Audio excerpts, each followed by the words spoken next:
Assalamualaikum warahmatullahi wabarakatuh. Ikhwanul Muslim yang dirahmati Allah Subhanahu wa Ta'ala, sudah 8 hari kita melaksanakan ibadah puasa pada bulan Ramadan ini. Mudah-mudahan semua amal ibadah kita pada bulan suci Ramadan ini diterima Allah Subhanahu wa Ta'ala. Amin, amin, ya Rabbal Alamin. Huruf hijaiyah yang ke-8 adalah dal. Ada beberapa makna dari huruf dal ini. Namun yang akan kita bicarakan, makna huruf dal adalah ad-din dan ad-dajjal.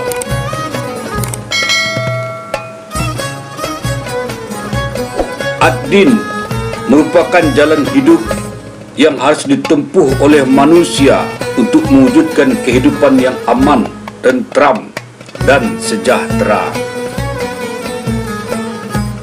Dalam Al-Quran, istilah ini merupakan istilah bawaan dari ajaran Islam, sehingga mempunyai kandungan makna yang bersifat umum dan universal. Artinya, konsep yang ada pada istilah ad-din seharusnya mencakup makna-makna yang ada pada istilah agama dan religi. Konsep ad-din dalam Al-Quran di antaranya terdapat pada surat Al-Maidah ayat 3 yang mengungkapkan konsep aturan, hukum atau perundang-undangan hidup yang harus dilaksanakan oleh manusia. Islam sebagai agama, namun tidak semua agama itu Islam.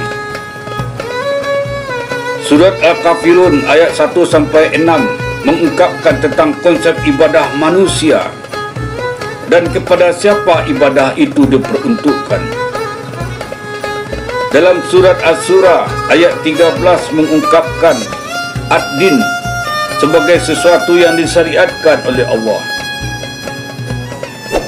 Dalam surat As-Surah ayat 21, ad-din juga dikatakan sebagai sesuatu yang disyariatkan oleh yang dianggap Tuhan atau yang dipertuhankan selain Allah.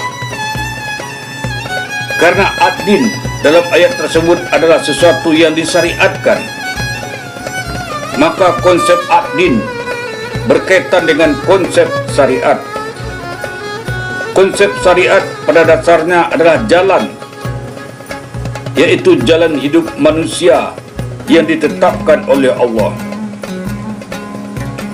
Pengertian ini berkembang menjadi aturan atau undang-undang yang mengatur jalan kehidupan sebagaimana ditetapkan oleh Tuhan.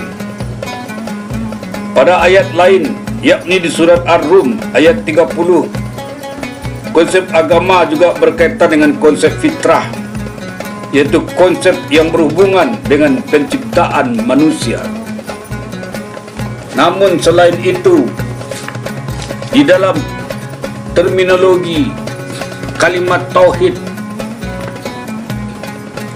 Imam Fakhruddin Ar-Razi dalam kitabnya Tafsir Kalimat Tauhid mengatakan ad-din salah satu nama dari kalimat tauhid.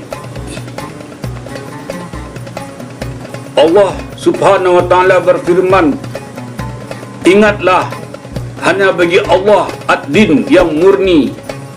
Al-Quran surat Az-Zumar ayat 3. Ketahuilah bahwa ad-din berarti kepatuhan dan ketundukan. Dalam doanya Rasulullah SAW berucap, wahai yang kepadanya para hamba tunduk, yakni patuh. Maka firman Allah Subhanahu wa Ta'ala, ingatlah hanya bagi Allah lah ad-din yang murni,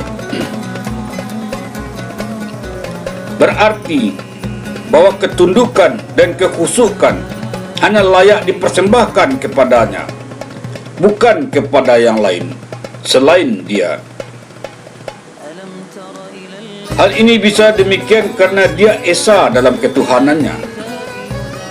Sementara jika ada dua Tuhan, maka ketundukan ditujukan kepada salah satunya. Dan jika salah satu dari kedua Tuhan itu memiliki hak penghambaan, maka demikian juga bagi Tuhan yang kedua. Karena itu, tidak mungkin ketundukan seorang hamba menjadi hak bagi selain Allah. Hamba hanya boleh tunduk kepada Allah. Paparan ini menegaskan bahawa tidak ada Tuhan selain Dia dan tidak ada penghambaan selain kepada Allah Subhanahu wa taala. Kemudian Ad-Dajjal. Ad-Dajjal merupakan simbol khurafat, kebohongan dan kerusakan. Ad-Dajjal disimbolkan mata satu. Artinya orang yang melihat sesuatu itu hanya dengan pandangan mata sebelah, yang sebelah lagi ditutup. Artinya orang cenderung melihat kebenaran itu hanya dari sisi pandangan matanya saja, sementara kebenaran yang datang dari orang lain tidak diakuinya sebagai sebuah kebenaran, walaupun itu adalah kebenaran. Bahkan dia memandang orang di sisi sebelah mata saja, memandang orang sebelah mata saja, menganggap enteng orang saja, menganggap seseorang itu rendahan saja. Itulah sifat-sifat Dajjal. Oleh kerana itu, Dajjal tidak perlu kita cari ke pulau-pulau, ke hutan-hutan, ke lautan, tanpa kita sadari sesungguhnya Ad-Dajjal itu merupakan sebuah simbol dari karakter manusia yang ada dan hidup dan berada di tengah-tengah kita, di tengah-tengah sekitar kita. Ini yang kita tidak sadari, bahwa orang hanya melihat sepihak saja tentang sesuatu masalah, tidak menimbang kepada pihak lain. Itulah sifat-sifat Dajjal. Dan sifat-sifat Dajjal yang lain itu adalah menebarkan kebencian, menebarkan teror, menebarkan kedengkian, dan menebarkan sifat-sifat kebusukan hati. Itulah sifat-sifat daripada Dajjal. Dia menebarkan fitnah-fitnah, hasud, dan kekacauan-kekacauan, walaupun dengan verbal, tidak dalam bentuk tindakan fisik. Kejahatan verbal ini yang lebih berbahaya daripada kejahatan fisik. Kejahatan verbal ini bisa mengakibatkan kerusakan mental seseorang yang dituduhnya, yang difitnahnya. Ini yang terjadi di sekitar kita dewasa ini. Ikhwanul Muslim yang dirahmati Allah Subhanahu wa taala, dengan memahami huruf dal, huruf hijaiyah yang ke-8 akan mendapatkan iktibar bagi kita di dalam bulan suci Ramadan ini.